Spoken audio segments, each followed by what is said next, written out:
खड्गे च सुरेन्द्रे च कौशिके पाद संस्पृशि निर्विशेष मनस्काय श्री वीरस्वामिने नमः।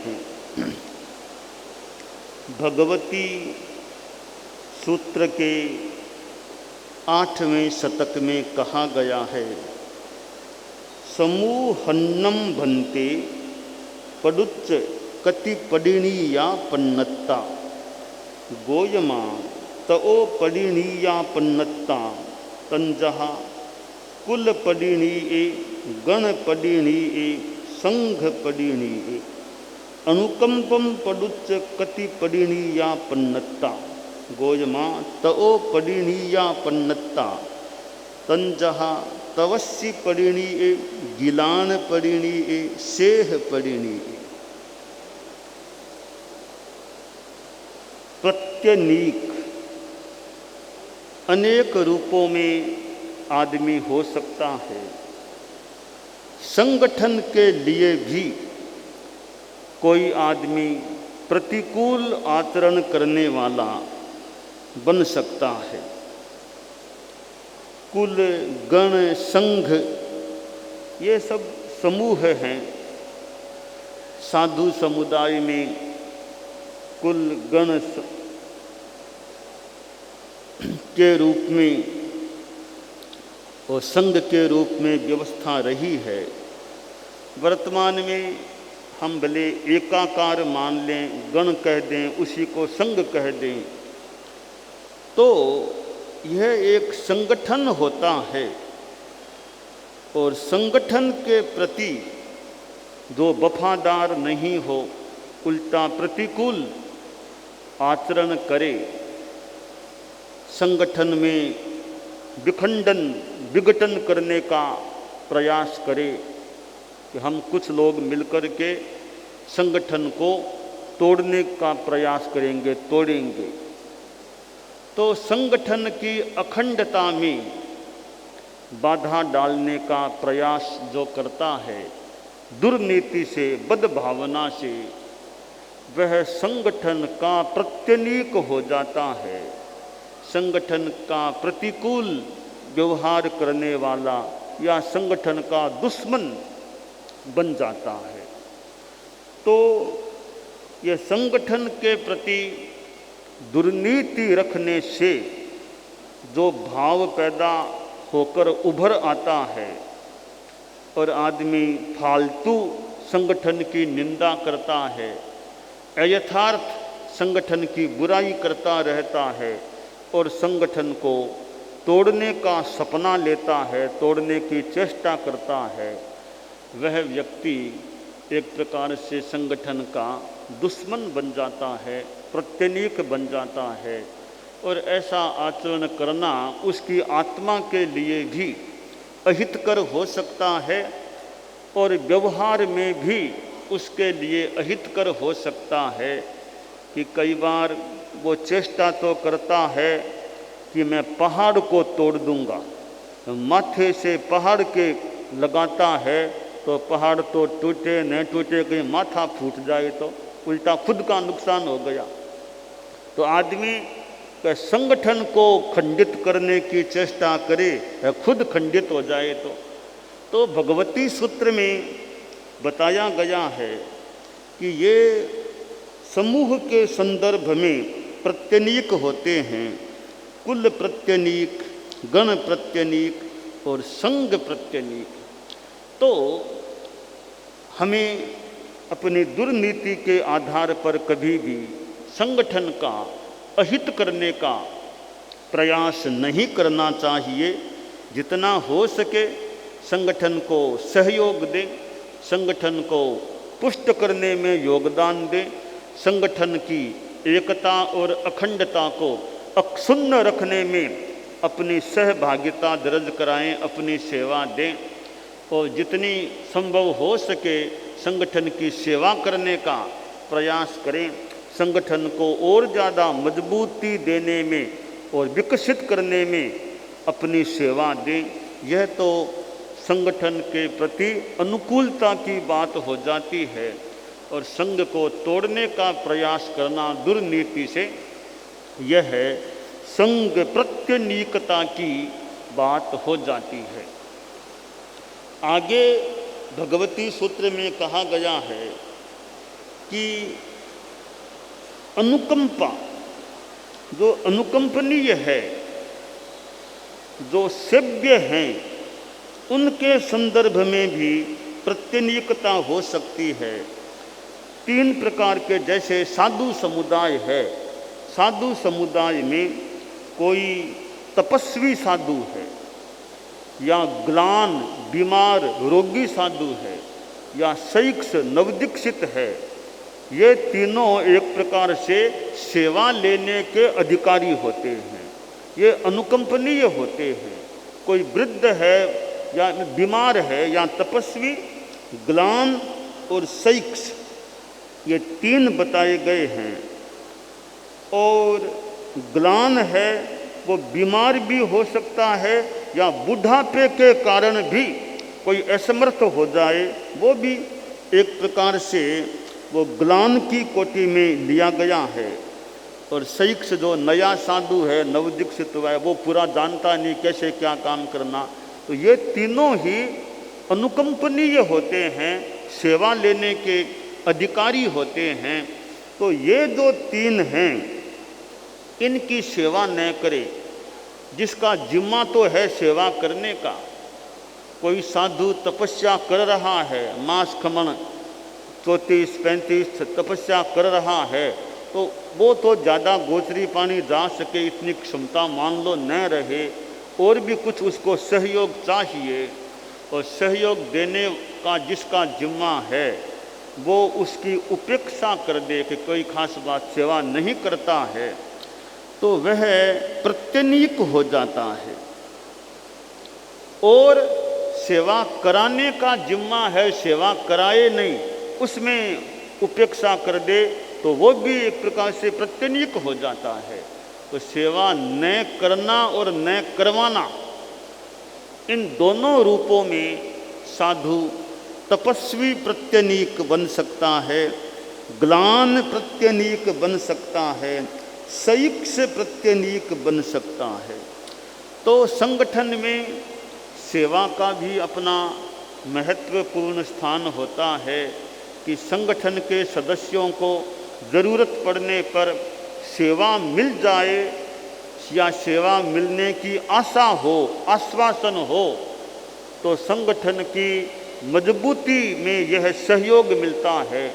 और जहाँ लगे कि सेवा का कोई आश्वासन नहीं है, बूढ़े हो जाएंगे फिर हमें कोई संभालने वाला नहीं है, बीमार पड़ जाएंगे तो कोई हमें पूछने वाला नहीं है, ऐसी मनोभावना हो, ऐसा माहौल हो, तो कोई सोचेगा अरे इस संघ में दीक्षा क्यों लें, पता नहीं हमें कौन संभालेगा, कौन बीमार पड़ जाएंगे तो कौन हमारी सेवा करेगा, बूढ़े हो जाएंगे कौन सेवा करेगा, यहाँ कोई व्यवस्था तो है नहीं, इस संघ में दीक्षा नहीं लेना और कहीं देखते हैं।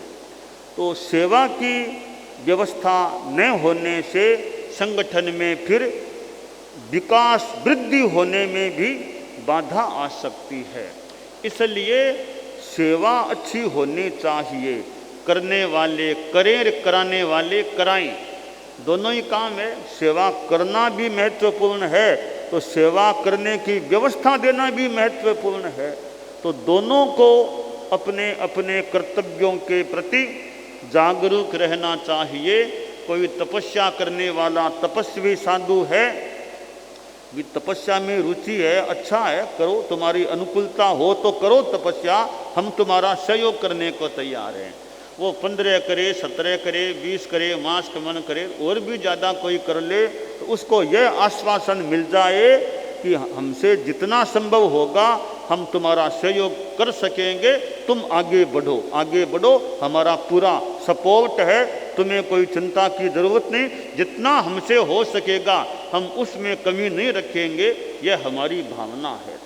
तो वो तपस्वी को ऐसा लगे भाई कोई दिक्कत नहीं है, मेरे दौरा भी होगा, सोरा होगा, कुछ भी होगा, और तो ये संत लोग हैं, इनका सहयोग मिलने की मुझे पूरी आशा है। तो वह आसानी से तपस्या में आगे बढ़ने का मनोभाव बना सकता है। यह लगे कोई सेवा करने वाला नहीं है तो सोचेगा भाई मांस खमन करूं, पालना करूंगा, मैं गोचरी मान लो जा नहीं पाऊंगा तो मुझे आहार कौन ला कर देगा, यह सेवा करने वाले कोई है नहीं, तो फिर तपस्या भी वो कैसे करेगा। इसलिए परस्परोपग्रहो जीवानाम, प्राणियों में एक दूसरे का सहयोग का क्रम बताया गया है कि यह धर्मास्तिकाय है, यह जीवों पुद्गलों को चलने में सहयोग देती है। अधर्मास्तिकाय जीवों और पुद्गलों को स्थिर रहने में सहयोग देती है। आकाश है वो रहने के लिए स्थान देता है, काल बीतता है। पुद्गल है वो आदमी के जीवों के खाने पीने आदि में काम आते हैं, रहने में काम आते हैं। तो प्रश्न हुआ, धर्मास्तिकाय सहयोग देती है, अधर्मास्तिकाय सहयोग दूसरों को देती है, आकाशास्तिकाय दूसरों को स्थान देता है, पुद्गल दूसरों के खाने पीने में काम आते हैं। तो जीवास्तिकाय जीव क्या सहयोग देता है, वो सहयोग लेता ही है, कुछ देता भी है। तो कहा जीव भी सहयोग देते हैं, जीव धर्मास्तिकाय को सहयोग नहीं देते, अधर्मास्तिकाय को नहीं देते, परंतु परस्परोपग्रहो जीवानाम, जीव परस्पर एक दूसरे को आलंबन देते हैं, सहयोग देते हैं, एक दूसरे को वो सपोर्ट सहयोग देते हैं। एक आदमी दूसरे आदमी का सहयोग करता है। जैसे हम साधु संस्था में देख लें कि कोई साधु गोचरी लेकर आता है तो 5-7 संतों को खाने को आहार मिल गया, कोई साधु पानी लेकर आ गया तो कितनों को पानी मिल गया, कोई साधु और कोई वृद्ध है उसकी सेवा परिचर्या दवाई लाना देना वो काम करता है तो बीमार को वृद्ध को वो सहयोग मिल गया। तो यो सहयोग, एक वृद्ध है वो सोचता है अरे मैं ज़्यादा काम तो नहीं कर सकता, बाहर तो ज़्यादा दूर नहीं जा पाता, पर ठिकाने में जो काम है वो तो मैं कर सकता हूँ। तो वो कहता भी आप तुम लोग छोटे हो, तुम तो बाहर जाके गोचरी करना, पानी लाना, दवाई वो काम तुम कर दो, ठिकाने में आने के बाद तुम्हारा जो भी काम हो, पात्रियाँ साफ करना और करना, कोई तुम्हारा प्लेवना का काम वो हम कर देते हैं। यह परस्पर एक दूसरे का सहयोग हो गया। तो जीवों में एक दूसरे का सहयोग का क्रम है। अब वो सहयोग नहीं करे कोई तो फिर कमी की बात हो सकती है, प्रत्यनीकता की बात हो सकती है। तो भगवती सूत्र में कहा गया है कि अनुकंपा की अपेक्षा 3 प्रत्यनीक हैं, तपस्वी प्रत्यनीक, ग्लान प्रत्यनीक और सैक्ष प्रत्यनीक। छोटा साधु है, नया नया साधु बना, छोटा भी है, तब उसको तो संभालना होता है, उसको तो सिखाना भी कैसे चलना कैसे बैठना। वो तो रात को सर्दी में सोए तो कपड़े भी उगड़ जाए, पछेवड़ी अलवान उगड़ गया, उसको रात में भी संभालना, कपड़े ओढ़ा देना और उसके खाने पीने आदि का ध्यान देना। तो छोटा साधु है, उसकी सेवा करना भी बहुत अच्छा महत्वपूर्ण कार्य होता है। वो छोटे फिर जब थोड़े बड़े हो जाते हैं फिर वो सेवा देने वाले अच्छे बन सकते हैं। तो सैक्ष है, जैसे मुनि मेघ कुमार था, मुनि मेघ कुमार भगवान महावीर के पास दीक्षित हुआ।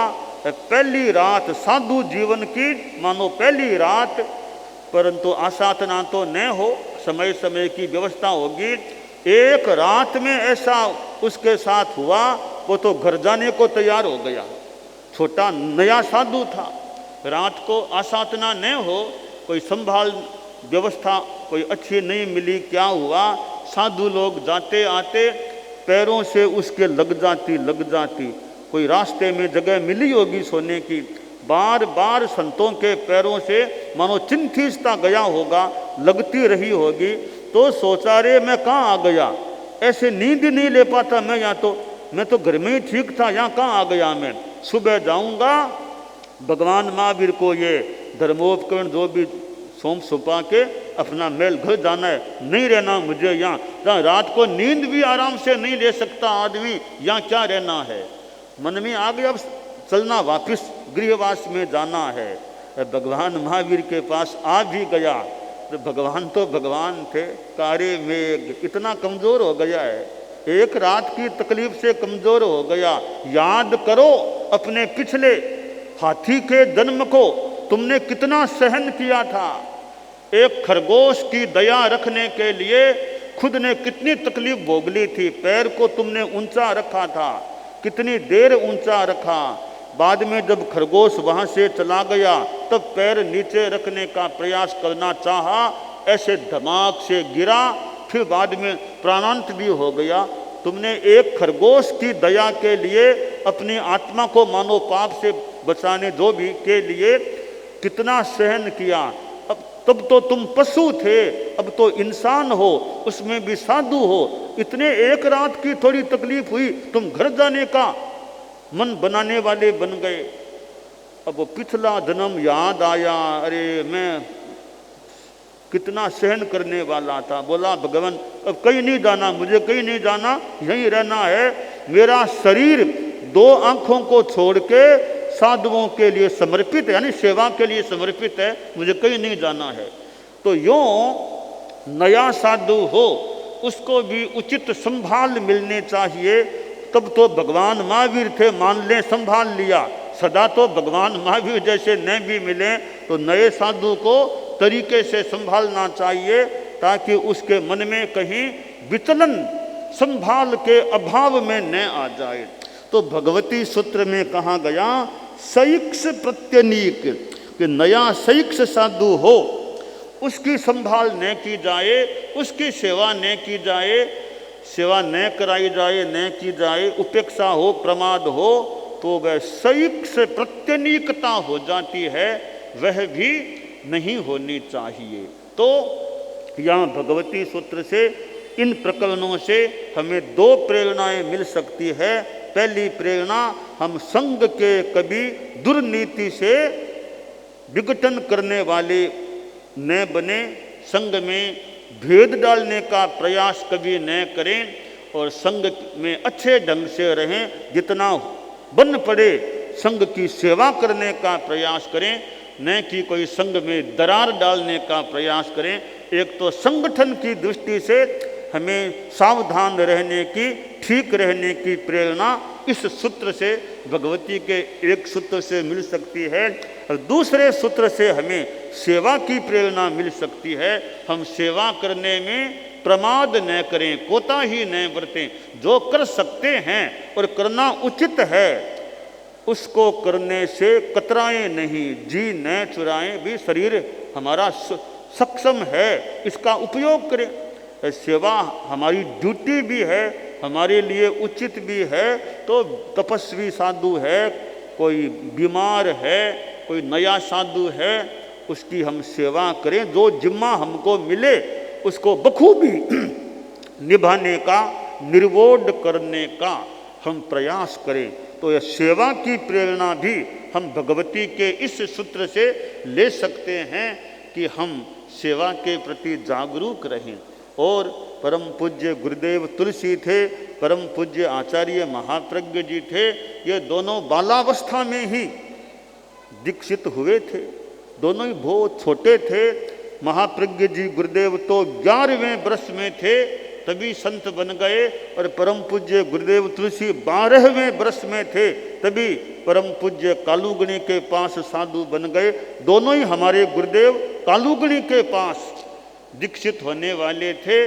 तो हमारे दोनों गुरुदेव आचार्य तुलसी, आचार्य महाप्रज्ञ जी हमारे गुरुदेवों के गुरुदेव थे कालूगणी, हमारे गुरुदेवों के गुरुदेव थे कालूगणी। तो हम कालूगणी और हमारे भिक्षु स्वामी आदि आचार्य श्री हुए हैं।